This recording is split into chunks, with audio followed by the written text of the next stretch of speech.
Қайырлы күн достар, осындай жұмсақ әрі дәмді, иісі де мүңкіп тұратын қойдың қабырғасын дайындағыңыз келсе, видеоны соңына дейін қараңыздар. Алдымен қойдың қабырғасын жақсылап тұздап аламыз.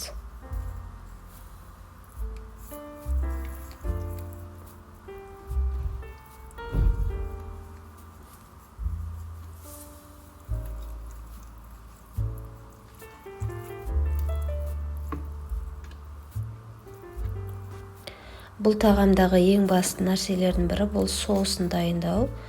Алдымен қара бұрышымызды, одан кейін ысталған паприка, тәтті паприкамызды және бір дана сарымсағымызды саламыз. Кейін соя тұздығы. Жақсылап араластырып, қойдың қабырғасына жан-жағына жағып шығамыз.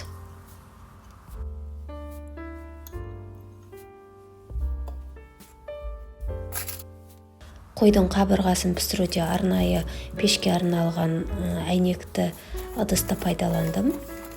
Одан кейін үстіне фольганы, кейін барып пергамент қағазын жайдым. Пергамент қағазын жайсаңыздар, бір жақ жері фольгаларыңыз жыртылып кетпейді. Сондықтан мығым болу үшін пергамент қағазын төсеп қойсаңыздар болады, видеодағыдай.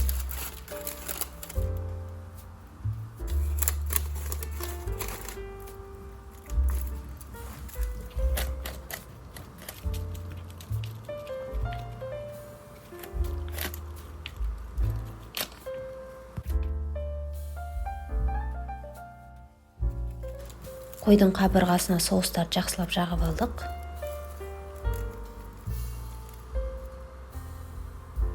Ендігі кезекте ауа кірмейтіндей қылып, барлық жан-жағынан жабу.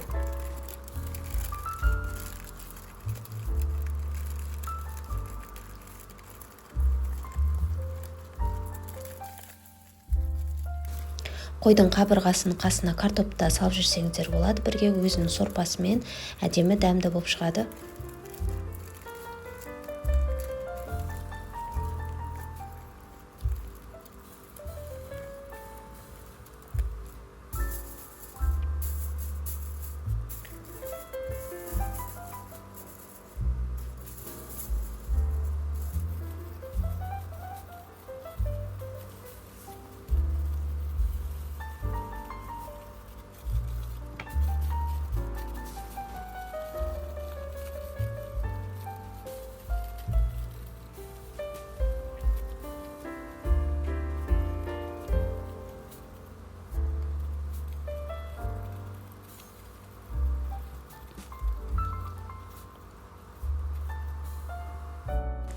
Асымызды орап болғаннан кейін қызып тұрған пеште 150 градуста 3 сағатқа ұстаймыз. Ең бастысы пешіңіздің температурасына қарайсыз. Егер 150 градуста өте қатты қызып кетсе, онда төмендетіңіз. Төменгі температурада пісу арқылы біздің қойдың қабырғасы жұмсақ болып шығады. Және де тағы бір кішігірім құпиясы, бұл сарымсақтың қосылуы соусқа. Ол ерекше дәм мен иіс береді.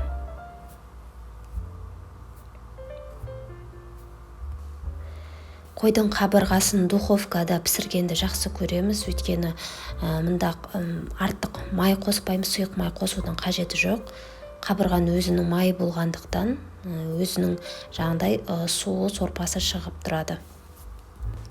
Отбасыларыңызға ыстықтай ұсыныңыздар. Егер суып кеткен жағдайда кішкене ғана духовкада қайтадан ұстасаңыздар болады. Дәмі енді ерекше дәмді болып шығады. Сіздермен болған Тағам ТВ арнасы, арнаға тіркеліп қойыңыздар. Келесі кездескенше сау саламатта болыңыздар.